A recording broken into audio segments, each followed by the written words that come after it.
The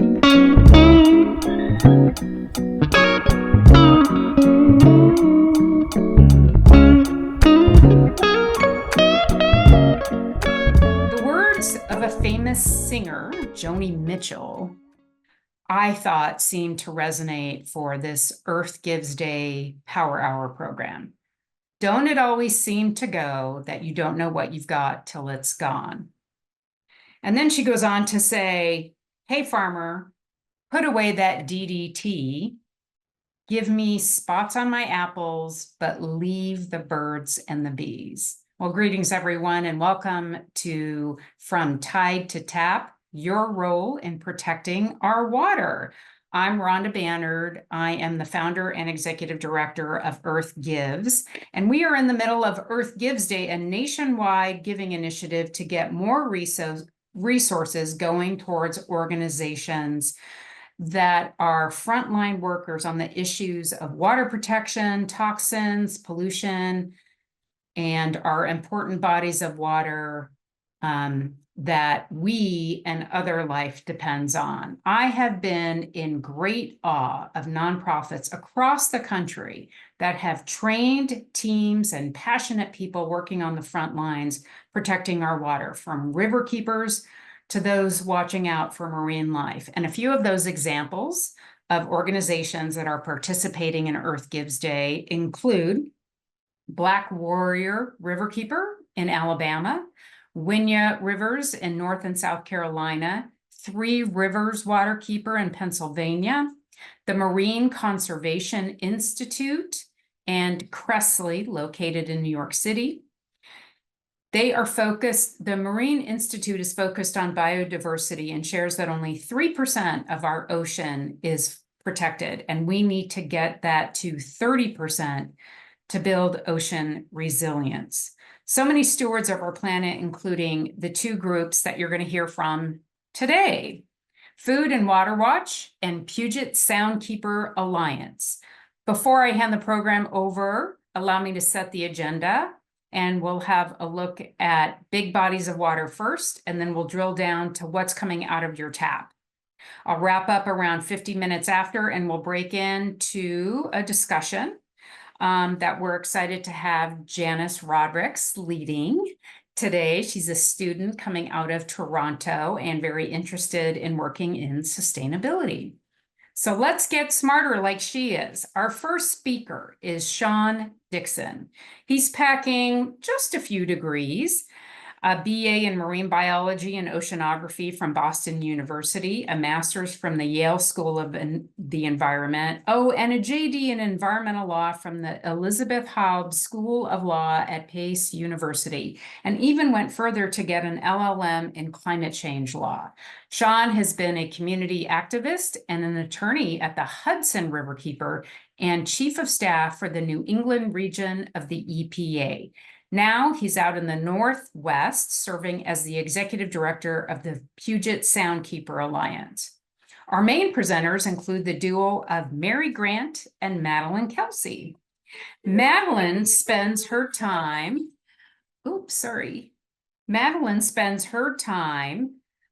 working with people who want to make an impact with their dollars on a variety of issues from water, food, and climate.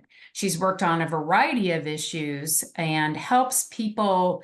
She's sort of the glue that helps people make that connection to where they want to make a huge impact with Food and Water Watch. Mary Grant is also all about water. Since 2015, she has overseen campaigns to support universal access to safe water across the United States. She was also a senior water researcher for 8 years with Food and Water Watch, and is a policy analyst on U.S. water utility privatization. So now we get to kick this off with Sean. Sean, you're on. Excellent. Thank you so much. Let me share my screen here and hope that comes through. Can you all see that okay? All right, I see some nods and some thumbs up. So my name is Sean Dixon, and thanks for the intro and reminding me of crushing student loan debt from all those degrees, but I appreciate that nonetheless. So I'm the executive director here at Puget Soundkeeper. We turned 40 this year, which is a fantastic achievement for an environmental organization. We were founded 40 years ago this past August. So as my 5-year-old daughter would say, we're 40 and a bit now, but we've been working on clean water, healthy communities, and a resilient Puget Sound for decades now. And that story has evolved as our issues have evolved, as our strategies have evolved, as our organization has evolved. But from the outset, Puget Soundkeeper was founded largely because there's just so much interest here in the Pacific Northwest and the Puget Sound watershed by the communities and the people that live here to sustain this amazing treasure. By some accounts, the Puget Sound is the second largest estuary in the United States. Then people say, you mean the lower 48, Sean, not Alaska, right? And I say, of course, yes, in the lower 48. And then right after Chesapeake Bay, we've got Puget Sound here. It's actually fjord, and it's a fantastic ecosystem full of amazing things. The largest octopus species in the world. We've got highly critically endangered orcas and salmon. We've got super amazing kelp forests and otters. It's a fantastic place to work, and it is a wonderful place to work on environmental advocacy, especially clean water advocacy. So that's what I'm going to talk a little bit about today, just to set the stage for kind of why environmentalism, individual action, community approaches, clean water, governance all come together in a lot of the work that water folks do around the country. First, as mentioned, we're part of the Waterkeeper Alliance network. The Global Waterkeeper Alliance was founded in the early 1990s. We were actually a founding member of that, one of the 5 founding members of the Alliance. And it really takes this work local. A lot of these conversations are global. A lot of them are national scale conversations. You hear about environmental issues on campaign trails for the presidency. There's international summits and conversations and treaties. And just that talking point you gave in the opening that only 3% of our oceans are protected. One of the things that I like to look at as I go back to this watershed map here is there's this kind of dotted line on the outside of the ocean right along the side of the Washington coast. Most of the time, our legal systems, even in the most well-designed legal programs like the United States, end at 3 miles and switch to kind of ocean-focused programs. So protected areas in the oceans, national marine sanctuaries, offshore fishing rules. But this line at 3 miles is completely arbitrarily designed. It's a holdover from 500 years ago. It's kind of this concept of, this 3 mile line out to sea is where states can control. Then the 12 nautical mile line here at the end of the United States is our territorial sea, where a little bit more is controlled. Then there's a 24 nautical mile line and a 200 nautical mile line. But these are all just lines on maps. They don't actually exist. But what does exist is control over the things that are affecting those areas. And so what I love about this kind of inland watershed work is that so much of what happens in this whole Salish Sea, the Washington waters of the Salish Sea, which we call the Puget Sound, all of that mixes with the British Columbia Washington waters of the Salish Sea, flows out the Strait of Juan de Fuca and heads on out in the Pacific Ocean. And everything that we do in this amazing waterfront between these 2 mountain ranges affects the ocean right at the outlet here. And so much of ocean protection and keeping our global, oxygen pump moving, which is plankton out in the ocean, and thriving, it means working deep in watersheds, up at mountains, in forests, in cities, to try to keep everything that's flowing out with the tides and down our rivers as healthy as possible. So a quick overview with us here at Soundkeeper. So we've been working to protect and enhance the sound, and we do that largely through 3 ways: stewardship, advocacy, and education. I subtly hide under advocacy here, litigation. We sue a lot of people. We're currently, I think, suing the state of Washington or the EPA over like probably a half dozen to 10 permits that are in the works right now. We also have brought, since the early 1990s, over 200 enforcement actions against polluters under the Clean Water Act. We don't profit 1 iota other than some of our attorney fees and expert costs from that, which are just money out and money in. So we don't actually make any profit off this work. We're just carrying out the good work of the Clean Water Act to make sure that we hold polluters accountable. So within all those areas, we work around the sound. There's a lot of pristinely beautiful waters in the sound, but there's a lot of issues right below the surface. We do a lot of work getting debris and garbage and plastic and styrofoam out, but we're also keeping an eye on things like sound generated by ferry systems. And we do all of this by getting folks out and showing them the waterways and connecting them to the issues around them. I often throw up this slide when I'm talking about the issues that we face because of this issue of kind of the optics of clean water and watersheds and gorgeous ocean views. If you head back and you take a look at one of the photos I just put up of people kayaking in front of mountains and valleys and rivers and gorgeous seascapes with orca leaping through, you wouldn't know that these are all the things that are affecting the sound every single day. And your minds right now are probably looking at one or two of these and thinking questions about any of those, but this is just a short list of stuff that's going on in our sound and affecting it. So there's a ton of work that's still going on right now, and largely over the course of 40 years at Soundkeeper, we came to be when there was no secondary treatment at any sewage plant in the entire Puget Sound, started pushing for that. And now we're working on things like microplastics and microparticles. So the issues and climate change, so that the issues, the actual items that we're looking at are now in the nanoscales, as well as the kind of the economics and the policy drivers being global scale, as opposed to 40 years ago, when a lot of the things were statewide, both in kind of like size of the pollutant and size of the problem. So it's a really increasingly difficult place to work in because of there's so many things that are affecting it. But things can still be simple. So things can be simple, like an oil spill in a marina. And what do we do about that? That is something that we can handle, tackle, and plan for.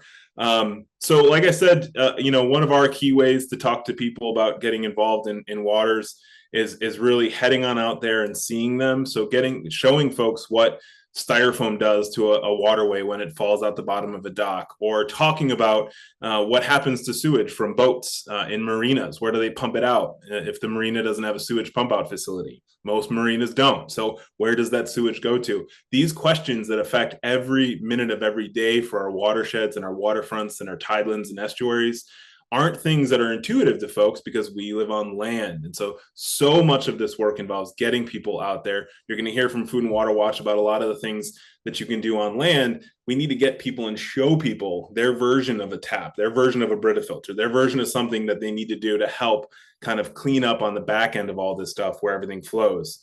Beyond that, I think one of the things that I'll talk about here is a great example of this in the 80 seconds or less version is a chemical contaminant known as 6-PPDQ. And if you haven't heard of 6-PPDQ, don't worry, not a lot of people have, but Soundkeeper and the federal government and local researchers have been tracking phenomena with our coho salmon here in the Pacific Northwest for about 30 or 40 years now, called urban runoff mortality syndrome, where this is a good example, where the coho on the left died it wasn't eaten by an animal. It just died of natural causes, supposedly, without releasing its eggs. And the other one on the right died after releasing its eggs. So this pre-spawn mortality was a huge question mark for decades. Fast forward to 2011, research from the EPA pointed out that this was most likely due to some pollution coming from roads going into all of our coho watersheds. And then fast forward to 2020, December 2020, not too long ago, researchers here in the Puget Sound discovered a brand new chemical never known to science called 6-PPD-quinone. And that 6-PPDQ is a derivative chemical of something called 6-PPD, which is added to tires and has been added to every tire on the whole planet for about 70 years. That is what keeps rubber rubbery. So that 6-PPD makes sure that when sunlight and ozone hits your tire, it doesn't rot and kind of get crumbly like old school rubber will.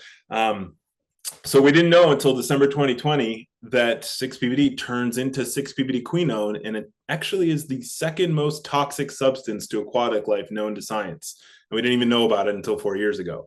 So basically, any coho that runs into this chemical will most likely die, 80 to 90%. The state of Washington just last month set a environmental aquatic life trigger of 12 parts per trillion discharge level for this to keep our coho safe. So these kind of things are in every tire on the entire planet.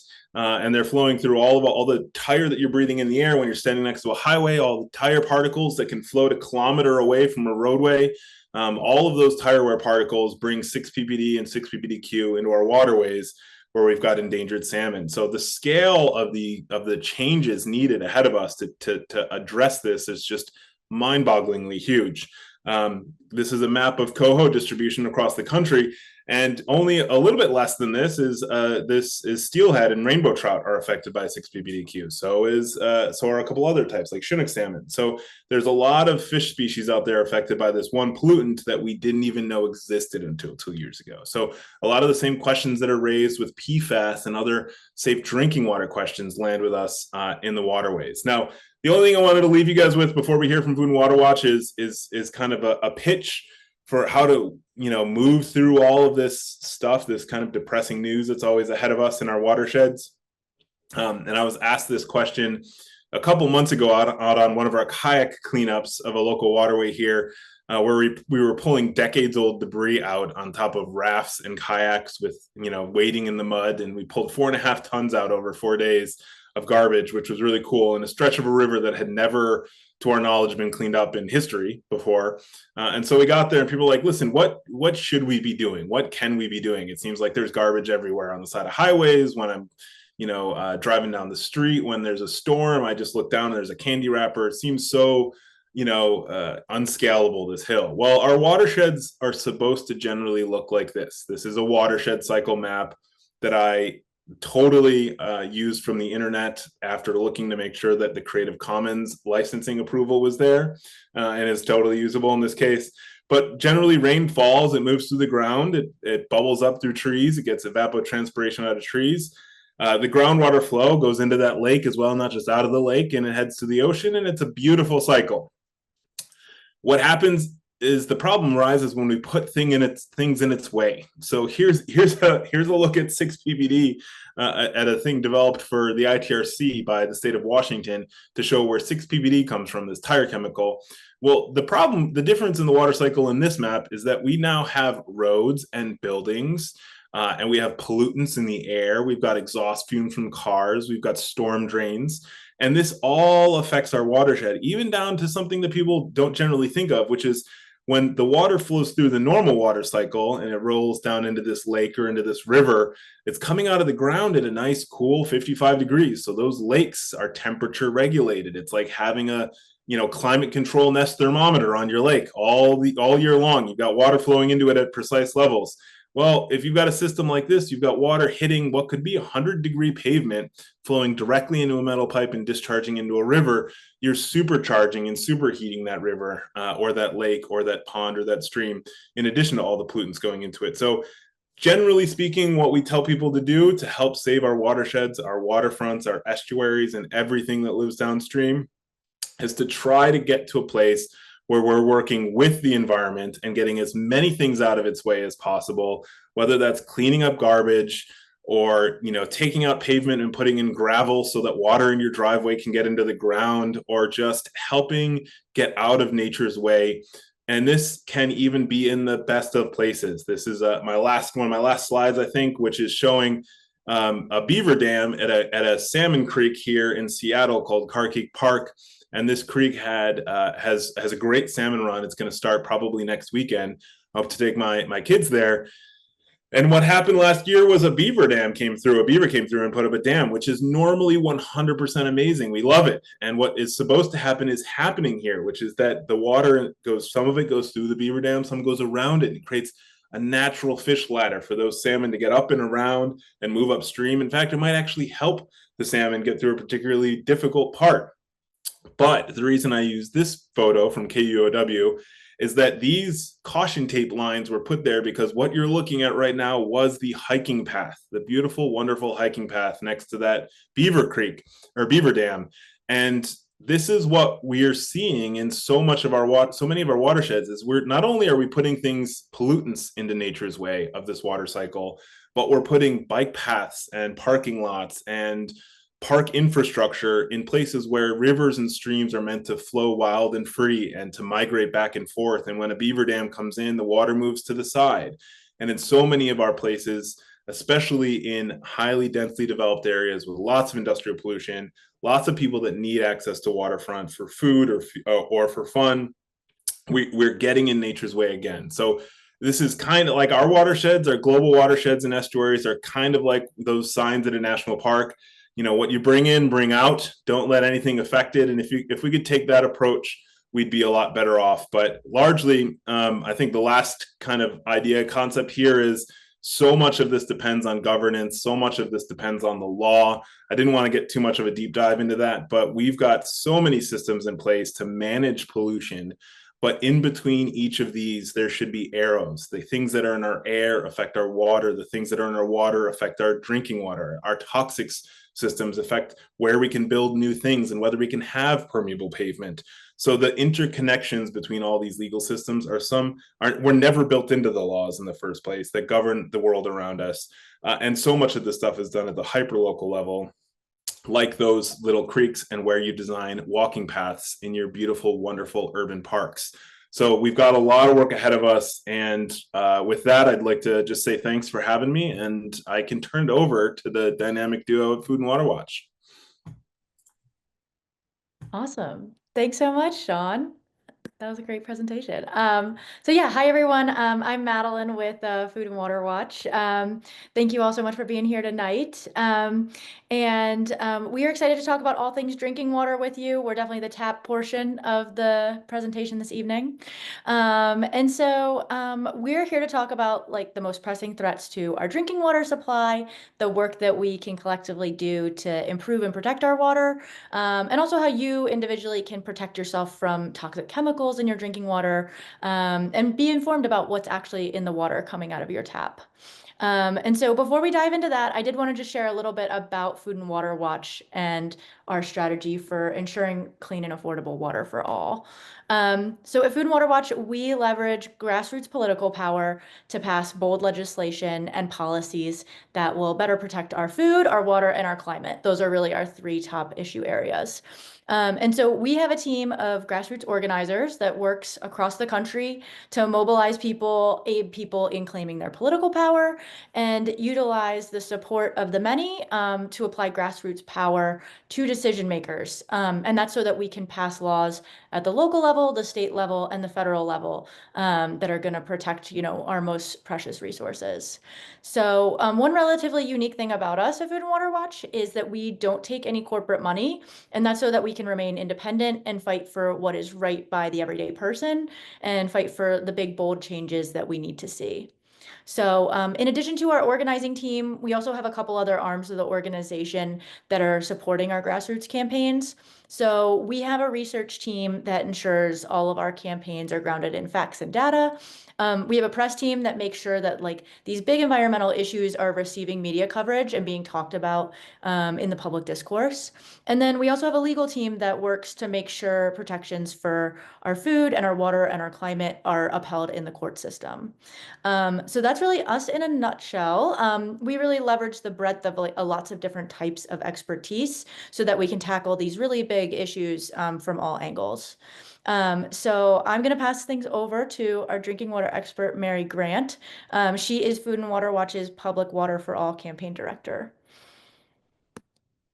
Thanks for the introduction, and thanks to Sean for the great opening presentation and to Rhonda for inviting us to join you today.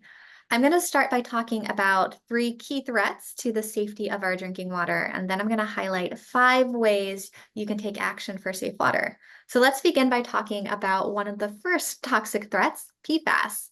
PFAS are per and polyfluoroalkyl substances. They're a class of more than 12,000 chemicals. They were created in the lab, which is important to emphasize because they would not exist in the natural world without human activity. Since the 1940s, chemical companies have added them to everything from Teflon pans to Scotchgard stain repellent, from firefighting foams to nonstick food containers. They are used in a variety of consumer products to make them water resistant, grease resistant, or stain resistant. They are known as forever chemicals because they don't readily break down in the environment. They stick around and they can build up in the environment as well as our bodies. And water is a big way that people are exposed to PFAS. This is a huge problem because they are toxic. PFAS can harm many major systems of the human body, including our reproductive and immune systems. The science has become clear that no amount of PFAS is safe for us. Unfortunately, today, PFAS are ubiquitous.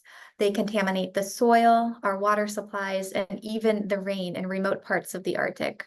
Studies have found them in 97% of human blood samples in the US. The latest EPA testing found that at least 40% of people, 130 million people, are served by water systems contaminated with PFAS, and testing isn't completed. It suggests that at least 60% of people could end up having PFAS contamination in their water. But there's some very good news from this year. In March, the EPA set the first nationwide limits on 6 types of PFAS in drinking water. This is the first drinking water contaminant to be regulated in more than 25 years. These regulations came after decades of community organizing, and they will save thousands of lives. And in April of this year, the next big protection was finalized. The EPA designated 2 types of PFAS, PFOA and PFOS, as hazardous substances under CERCLA, or the Superfund law. This will give EPA more tools to hold PFAS polluters accountable to clean up their toxic mess. This is a long-awaited regulation that will have a big impact on helping clean up contaminated water. Ultimately, however, only a handful out of thousands of PFAS chemicals are being regulated, and these new regulations are already facing industry lawsuits to overturn them. That's why Food and Water Watch is organizing to continue to support the PFAS Action Act in Congress. It will provide legal clarity for EPA to implement these new rules, and it tasks EPA to determine if the entire class of PFAS should be regulated within 5 years. The next threat I want to talk briefly about, I think Sean mentioned it, is microplastics. There will be another Earth Day Power Hour, I think, next month on plastics. So I'm not going to spend too much time on here, but one thing is clear: from oceans to our drinking water supplies, plastics are contaminating our water. Drinking water is one of the main and perhaps most alarming way people ingest microplastics. Scientists estimate that we ingest a credit card's worth of microplastics every week. These microplastics build up in our bodies, and exposure has been linked to many health risks, including cardiovascular disease, liver disease, different forms of cancer, and reproductive harm. And to round out the top 3 threats, we have lead pipes. Lead is a neurotoxin that harms every major system of the human body. It is especially harmful to developing minds of young children. And the main source of lead in our water is from lead service lines, which are the pipes that connect the water main in the street to your home or a child's school. We also want to make sure that lead pipes are not being replaced with toxic plastic PVC pipes, but with copper service lines. Lead service lines are mostly found in older homes, and they disproportionately harm environmental justice communities, as we saw in Flint, Michigan. Now, bigger picture, I want to talk very briefly about our nation's water and wastewater infrastructure and solutions to ensure safe and clean water for everyone. Much of our nation's water infrastructure is aging and needs major updates. Well, you might have heard of high-profile crises like in Jackson, Mississippi, or Flint, Michigan, which cause disproportionate harm in environmental justice communities. Challenges are widespread. More routine signs of aging infrastructure are water main breaks, causing water to shoot up into the air, closing roads, and causing boil water orders in case there's contamination. These main breaks waste more than 1 trillion gallons of water every year. Across the country, billions of gallons of sewage spills onto streets or into rivers, lakes, streams, or backing up into basements in older cities. There are also many homes with failing septic systems and contaminated water wells. Households bear the burden of maintaining and updating their septic systems, but the cost is unaffordable for many rural residents. Failing household septic systems can contaminate water supplies and endanger human health. And to connect this more closely to our oceans, nearly 1/3 of US program beaches have at least one advisory or closing each year, and well over half of those closures with known causes are related to stormwater or wastewater contamination. How did we get here? Many of our nation's wastewater treatment plants were built or improved with federal dollars provided by the Clean Water Act of 1972. Half a century ago, but now many water and sewer pipes are approaching the end of their lifespan. Overall, federal funding is not keeping up with need, and the need is growing dramatically. And climate change, on top of everything, is causing widespread harm, from droughts to intense rainfall events that can overload our sewer and stormwater systems, from destructive storms and fires that can take systems offline or contaminate water, to rising sea levels that require treatment plants to relocate completely. The cost for our water systems to adapt to climate change alone will exceed $1 trillion over the next half century. And on top of all of this, the latest EPA needs surveys found that our water and sewer systems need another $1.3 trillion over the next 20 years, or about $64 billion a year, just to comply with existing regulations. Unfortunately, federal funding has plummeted since its peak in the 1970s. Federal funding peaked in the 1970s. It's dropped 77% from the late 1970s to 2024 in real terms after adjusting for inflation. The bipartisan infrastructure law of 2021 was a step in the right direction and a down payment on what we need, but it still only met a fraction of what the EPA says we should be spending for safe and clean water. That's why Food and Water Watch supports the Water Act to provide a permanent source of federal funding for water, to create a trust fund to ensure that everyone has access to the resources they need for safe and clean water. This is a guiding star to advocate for federal funding for public water systems during the annual congressional spending battles. We're in the middle of one right now. It would provide funding at the level that the EPA says is necessary and support drinking water systems, wastewater systems, household wells, septics, and public schools to ensure safe and clean water for all. So what can you do? I'm going to run through 5 key ways you can protect yourself, our water, and our environment. The first thing is to inform yourself. Find out what's in your drinking water. If you receive water service from a utility, so you don't have an individual household well, there's a quick way to find out about your water quality. You can first check your annual water quality report, also known as a consumer confidence report. These reports can be fairly long and difficult to read. That's why we have a guide to help you that we'll put in the chat box. If you're on a household well, you will likely need to test your own water. We always recommend using a state-certified lab for testing. And number 2, you can choose the right filter for your water if you need one. If you find that you have PFAS or another contaminant in your water, that's the next step. We recommend finding a filter certified to remove the contaminant of concern from your drinking water. And again, the most important thing is to make sure that the filter is certified by an independent organization, such as the National Science Foundation, NSF, to remove the contaminant you're worried about. Again, we'll put in the chat box our guide for reading your water quality report and finding the best filter for you. And the next action is very simple. Avoid single-use plastics, especially bottled water. Bottled water is not a solution, it's part of the problem. Outside of emergencies, we urge you to avoid all plastic bottled water. The plastic bottles themselves can be another source of PFAS contamination, and some research suggests that bottled water could also be one of the main ways we ingest microplastics. And fourth, as we mentioned, PFAS are in pretty much everything, not just our water. So we also recommend avoiding PFAS in your daily lives. That's why we have released our PFAS consumer guide to help people think through how they can eliminate other sources of PFAS. Avoiding PFAS is good for your health and also for our water by helping minimize sources of pollution. And finally, we know the problems we face need collective action. The heart of what Food and Water Watch does is bring together regular people to advocate for the policy changes that we need for safe water, healthy food, and a livable climate. We urge you to take a minute to tell your Congress members to support important legislation like the Water Act and the PFAS Action Act. Madeline is putting a couple links in the chat box right now. We also launched our Water Action Team earlier this year to create a network of volunteers across the country to build support for safe, PFAS-free water.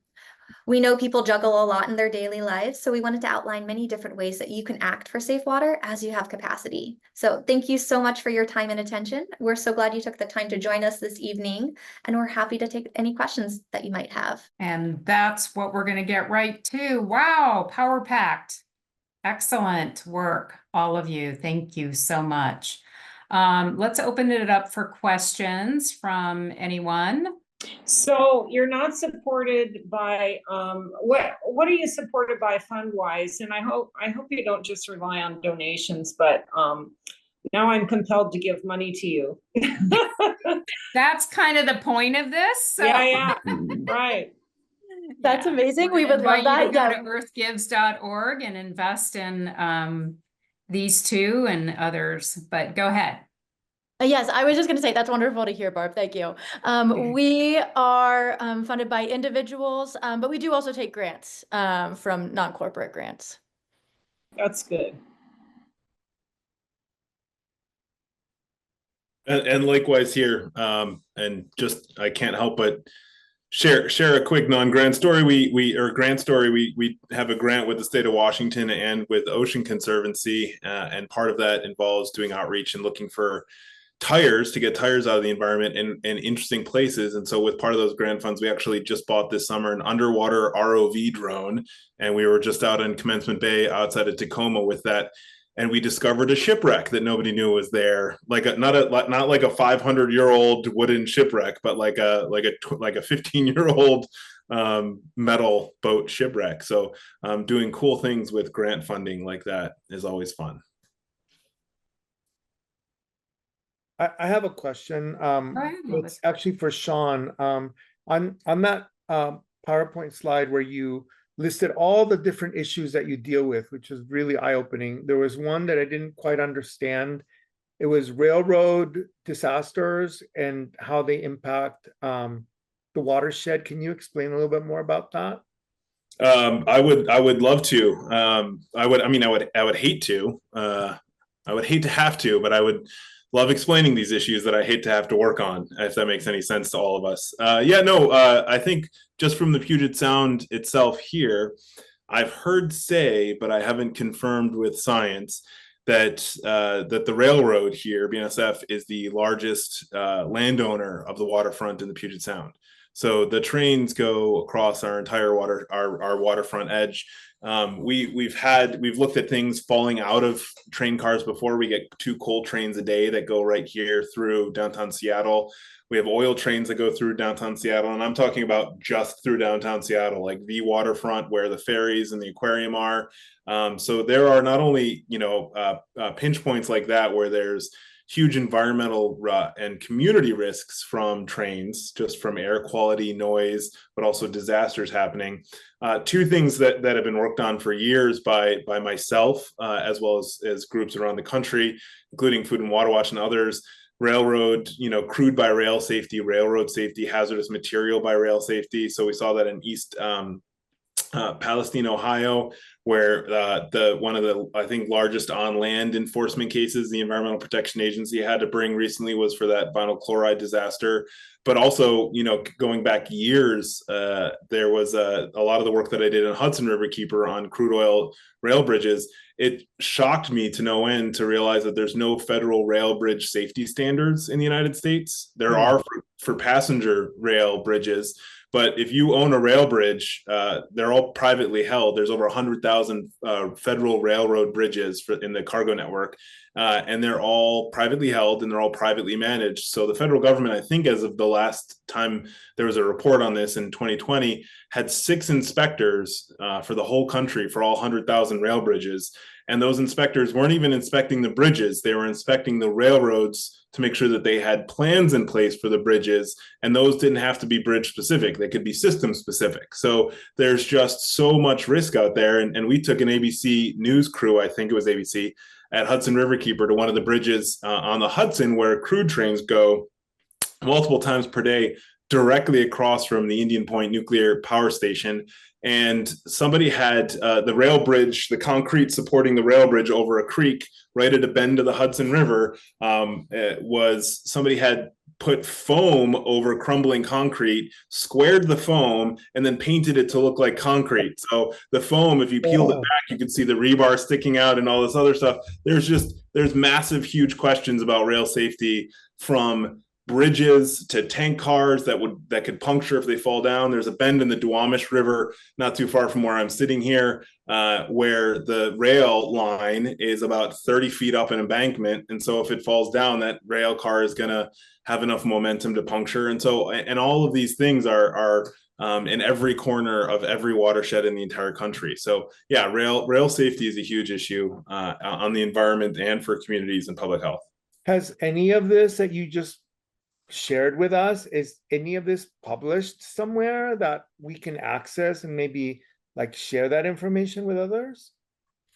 Yeah, I mean, it's that's what we at groups like ours, one of the things that we always try to do is get the word out, and so share links like this. And so I'll try to find and put in the chat there's a report from about 10 years ago called Deadly Crossings, because we put those kind of shock headlines on reports sometimes to get people to read it. But I'll put that report here from the Waterkeeper Alliance in the chat, but things like this, whenever something happens and you see a disaster on TV, I mean, Deepwater Horizon, I was in law school in a class on fishery disasters, taking like literally looking at disaster law and oil spill impacts on fisheries. And then 1 week later, we had the Deepwater Horizon. So there's, you know, we're aware of these things. And when groups like Food and Water Watch or Soundkeeper see something happen, we just generally always shake our heads because it's a known thing. It's not a matter of if, it's a matter of when and where some of these things are going to happen. It's just going to keep happening until we can fix the whole system.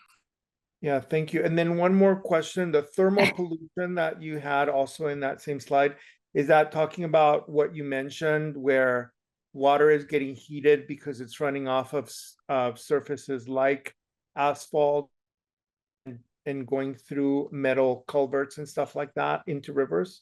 Yeah, and also from power plants. So a lot of power plants, you know, warm up water and then discharge it, and so it can be discharged at a higher temperature than the receiving waters. I know there's a community group I'm working with here in the Sound that's looking at a facility that's going to be piping water that's like 30 degrees Celsius warmer than the water that's in the receiving water, but it's being approved for some reason because you know, it's a draft approval is being approved for a policy reason, even though they acknowledge that that's probably not good for the receiving waters. I mean, there's so many of these decisions are made at such local scales every single day of every week. And so the hot water can come from anywhere, and cold water. I mean, thermal pollution doesn't just need to be hot water. It's anything that changes what's happening naturally. So that's the whole point is, you know, these systems, you shouldn't need to filter your tap water. You shouldn't need to like do all these things that you need to just get out of nature's way and affect it as minimally as possible and fix it if you do affect it. Let's go to Kurt, but I just wanted to mention with the recent modest hurricane that hit Louisiana, all the oil and gas companies had to shut down, and they've all been impacted. And you know, so what happens when water hits that and just washes away? So all the while. Kurt. Actually, Barb's going to make a No, comment. I just wanted to say we should write to PBS about BSNF Railway because they're their major corporate sponsor. Anyway, tell them what's going on. Maybe they don't know. They're a major corporate sponsor of what? The PBS NewsHour. Oh, PBS NewsHour. Got it. Yeah. Interesting. Mm-hmm. Yeah, no. So I have a question for any of the speakers that might know. So, I mean, tires are, like you say, are ubiquitous. Is there any research being done on safer alternatives? I don't know that the manufacturers would be motivated, but is there research being done? Yes, definitely is. So there's that's a lot of what the laws do require is they require people to take a look at those chemicals, track how much they're using, and figure out exactly how much you know, what it would take to switch it all out. So that's definitely something that's happening today. Great. Good to know. Any other thoughts from Mary or Madeline that you want to throw in? That something sparked? I just laud you all for doing amazing work. I really do. It must get discouraging. I just looked at your slides, the initial ones. I know there's things we can do, but it just makes you want to cry. So thanks for hanging in there. Yeah. Our board chair, Maud Barlow, she used to be head of the Council of Canadians, wrote a whole book about hope, which I think about when we're doing this work, that you really need to have that hope and retain the hope. She's a water warrior, one of the original water warriors. She wrote also the book Blue Gold, but one of her most recent books is about hope and why we need to retain hope as we continue to fight for what she calls blue communities, or communities that recognize the human right to water and the rights also of nature to water. Yeah, and I'll just add in, I mean, seeing just really great work, like the work that Sean is doing and you know, others, and, you know, just seeing people here tonight and people who are so committed, you know, we're all everywhere, and it's not always very easy to see each other, you know, and I think we get a lot of messaging that we are like much more divided than we are about, you know, the want for for clean water and to have like clean rivers. And it's but like the truth is that like there's most of us want the same things, right? We're not alone. And I'll put a plug in for the folks at Food and Water Watch. And just as an example, I mean, we're as somebody that we partner with, and we're actually a huge. Everybody that you just mentioned at the outset, everybody that's part of this I mean, we're all working on this together. And you know, there's a network of folks, not just in the Waterkeeper Alliance movement, but in every state in the country. There are local organizers and experts and people on boards and advisory councils. And, you know, that's kind of what it takes. And the other thing that we ask for instead of donations, I mean, we'll always take donations. Don't ever let me get away with saying we won't take donations. But the thing that we ask for beyond that is just involvement and awareness. And, you know, if you head out with Food and Water Watch to one of their events, you're going to learn about things and you're going to have information that you can pass on. And we send our folks to those, you know, events, and we have, you know, sister Waterkeeper Alliance groups in every watershed and 180 watersheds in the country. So if you, wherever you live, you're probably near somebody in the Waterkeeper Alliance. And those groups are all fueled by, you know, concerned community activism and interest. And so people going to the rallies, people joining and writing their elected officials. We just heard 2 great places to do that today, and something to check in as to how you can compare it with your local water utility. And those water alerts and those guides also tell you what to do if you see numbers that are high and how to do it. And so being involved and working with this great network of activists is a fantastic way to give back as well. Right. Janice, since it's just us, why don't we just stay in this group and you sort of ask the key questions that, and anyone can, whether you're a presenter or not a presenter, participate in this. Those key questions are, go ahead and tell us a little bit about you two. Hi everyone, my name is Janice and I just recently graduated from a sustainability program here in Toronto. And I'm trying to learn as much as I can about sustainability. And today I'll be facilitating our session. I'm excited to know what all of y'all think and to get to know all of you. First of all, I'd like for everyone to introduce yourselves. Please share your name, where you're located, and your biggest takeaway from the presentation. We'll try to keep it brief so we can hear from everyone. So since our speakers already did, why don't Kurt and Barb, why don't you start, and then we'll go to Tammy and Lewis. Go ahead, Kurt. Kurt and Barb Reuter. We live half the year in Tucson, Arizona, and the other half here in Eugene, Oregon, which both have water issues, but they're very different water issues.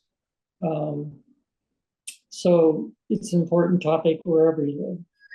What did you get out of the presentation? Oh, I didn't know. Well, I just recently heard about tires, and I didn't know anything about the particular chemical that was involved and what all it could do. So that definitely was eye-opening for me. Tammy. Hi, Tammy Bossy, and I am a local real estate broker and solar broker and sustainability advocate to the nth degree, green blood. They don't know what local means. What's your local? Oh, I'm sorry, I forget.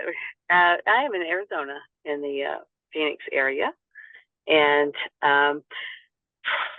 wow, this presentation, I mean, yes, it is depressing, but this is what all of us who are advocates have learned, I think, is that politicians look for a parade and jump in front. And I was told that by a conservative politician. You know, that's the challenge is being the parade. And I guess, you know, at some point, if we get back to talk about that, is just dial in a little bit more about the advocacy around, you know, engaging people to really connect in a way that each of us can do something about it. Because I think sometimes the problems just seem so big that, you know, even well-meaning people are not sure. But also, you know, having that personal connection. If I was drawing a glass of water, I'm like, oh my gosh, 23% of it is doesn't have the plastic particulates. If I'm doing the math right, I'm thinking what we're drinking every day. Some of these visuals. So I think I always look at how do we engage more people. Although there are over 2 million environmental organizations in the world, according to Pachamama Alliance, and so there's so many of us working on these things, and we are still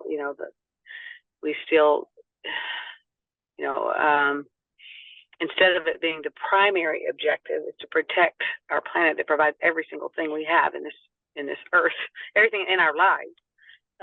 That we put that, that's people think that's optional, or that's not requirement, or that's extra burden on the businesses, instead of somehow making the connection that we have no economy without the eco, and that that how do we benefit from all of us? Those people who don't do it for autistic reasons. Well, what is it that's in it for each of us? What is that? How do we best coalesce this advocacy that we all feel, we all work on, and somehow really get these messages across?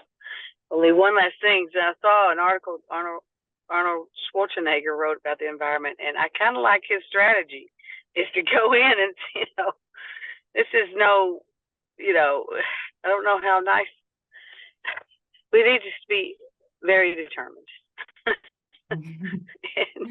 There you go. Because it's that, and none of us, we all are obviously in it every day trying to figure out what we can do.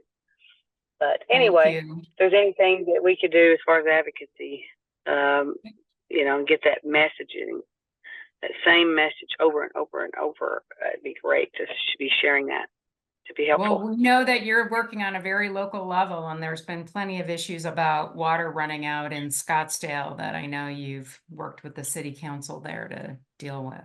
So, well, I would tell you, we were trying to get something related to traffic because of the particulates, the rubber particulates. We were trying to get that in our sustainability plan, and it got royally axed by political forces. But we pushed it hard because the things that were talked about earlier in the presentation. We did make a good run when I was on the commission, and it will continue. Thank you. Lewis, did you have a big takeaway? And introduce yourself too. Yeah, no, I just wanted to, my name is Lewis Medina, and I work for Eastern Sierra Interpretive Association. We're not an advocacy organization, more educational, but we partner with various national forests, the Park Service, and the Bureau of Land Management in the Eastern Sierra region of California and Nevada to our motto is educate, inspire, explore. So we educate and inspire the public so that they can go out and explore more of our beautiful region of the Eastern Sierra Nevada. But I wanted to share the Paiute name of this region is Payahunadu, which means the land of flowing water. And that is because of the snowfall and the watershed from the Sierra Nevada. However, over 100 years of water extraction by the city of Los Angeles have totally changed the landscape, made it drier, changed rainfall patterns. And about a year ago, I went to an event at our local Owens Valley Paiute Shoshone Cultural Center. It was very moving. It was an exhibit that they held. It was a month-long exhibit, and it was very social justice focused. And on the one hand, it was to bring attention to the fact that, the murdered and disappearing Indigenous women, also the injustice of children who were taken away from their families and sent to boarding schools. And then there was this other component about water. And I didn't understand what this had to do with it, with children being taken away and women disappearing, until one of the spokespeople spoke, and they had just the opening of the art exhibit happened at the tail end of a run. They had actually run from Los Angeles all the way over something like 250 miles to the city of Bishop, where the cultural center is.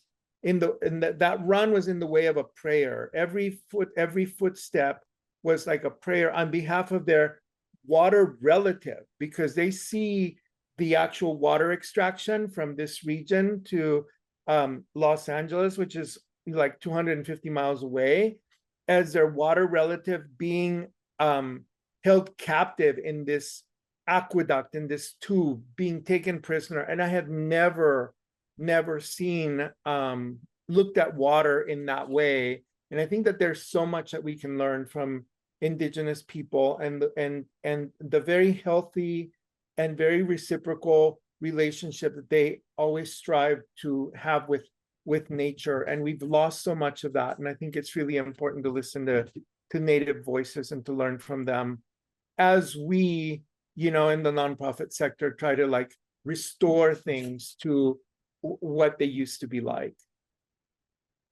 Thank you for that. Janice, what's our second question? So our And we'll second ask- question is, based on what we have all learned today, what would you commit to doing, and how do you think this might change your habits? Kurt, do you have a thought?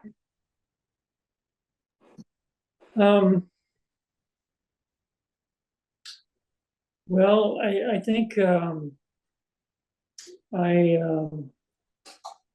will drive less. We're already doing that because, we went down to one car, which is electric. And, but then I really hadn't thought about the e-bikes we bought that have the rubber that I suppose is putting out some pollution in itself. So from a commitment standpoint, I'm going to continue to work with Watershed Management Group in Tucson that does a lot of great work in the area of water conservation and ways to in southern Arizona to make the water go farther. And actually, while we're up here in Eugene, Eugene's in Lane County, and there's a petition drive called Protect Lane County Watershed. So I've been helping collect petitions for that. So that's my plan. Great. And making a donation, according to Barb. Yay. Okay, that'll be great. I'm definitely realizing what you all helped me realize is that I can say more and do more to Congress people that I both know and don't know. And certainly having like ready-made messages that I can modify. Do you all have those on your websites or? Okay, great. I'm definitely going to use that because we have up to 3 new congressional people that could be serving in DC come January, and 2 of them are definitely climate activists, which is really exciting. The third, I could get him to become that. I can text him now and just kind of like talk about that. So I'm going to do that. And I've been thinking for a long time about maybe running off little clips of paper that talk about the impacts of drinking out of a water bottle and handing them out to random people that I see drinking, like at my gym or whatever, and just maybe frame it in such a way that it's about your health. If you're really concerned about your health, you might want to consider this. Here are some resources, of where you can go to learn a little bit more about it. I've been thinking about that, so I think I'm going to act on that for sure. So thanks for inspiring that. Lewis, what are you going to commit to do? Well, I am going to commit to read this investigative report that Sean shared, and I volunteer at our local railroad museum and historical sites. I'm definitely going to raise awareness about these issues with our railroads, with the executive director of the museum, and see what we can do as a museum to raise awareness about these issues, because I think that's really important. And that's something that I had never heard about. Fantastic. Tammy, are you safe to share or not? Yes. Well, here's one fun thing. I've been trying out different shampoos. Thank you, Sean. Been trying out different soap shampoos, and so I don't have to buy plastic bottles. So I'm going to buy a supply of soap. The one I found so far that's my favorite, and start handing them out, asking people to try a different way to wash their hair. But it's, you know, it's symbolic of all the little choices that we could make in our lives that do, you know, all add up if we do that. And that, in addition to my bigger picture work, is just to, in many ways, constantly trying to help people make the connection between business and sustainability and the opportunity embedded in sustainability. We're looking at it, if we're looking at a business person, just look at that from an opportunity standpoint, because there is a saying that your income is related to the bigger the problem you solve. Now, of course, those of us in the nonprofit world, we were working in that role, have it a different way. But I mean, there are business opportunities to solve some of these huge problems. And so I think that's really just helping people understand, the connection and not be afraid of the word of being environmentally responsible. Biggest thing is vote with our dollars. Pay attention to the environmental standards of the companies who we buy from, and just really lean in even further and make sure my purchases are even more so. I do that quite a bit, but really lean into that even more before I spend my money. I want to throw it back to Mary and Madeline for a minute, but before that, Janice, was there something that you have as a takeaway that you want to commit to? Yeah, definitely. Once in a while I've used plastic bottles, and I want to completely stop my use of single-use plastics and start using PFAS filters at home. And I would also like to support local initiatives that aim to improve wastewater infrastructure. I love it. Thank you for helping us tonight. Mary and Madeline, what an incredible presentation. We're thrilled to have you, and it's so powerful. I can't wait to share this recording. We've got another Power Hour next Tuesday night on the 24th, and it is with Beyond Plastics. So it is on plastic pollution, and that's what we're going to be focused on. And of course, everyone, we invite you to all go to earthgives.org and invest in all these incredible organizations that are a part of it. Food and Water Watch, Puget Soundkeeper, Lewis's group, everybody, they all need our help, our volunteer hours. We also have the opportunity to set up fundraisers for any and all of them. And you can, just set up a page. It's free in 5 or 10 minutes, and then share it out with your friends. So spreading the word, spreading, what you heard from these great presentations tonight with your friends in Oregon or Tucson or wherever you might be, Toronto, all across Canada, right? And elsewhere. We know that there can be international dollars coming into Earth Gives because we've already received donations from Canada. So please invite your friends and family to participate and to invest in the incredible work that you saw tonight of these organizations who really have some expertise that holds, the government accountable, that holds business accountable, and that holds us as individuals and inhabitants of this planet accountable, and presents the opportunities for us to get involved. So thank you all. Really appreciate everything that you're all doing. What a great presentation. I'm so inspired. Thanks so much for having us.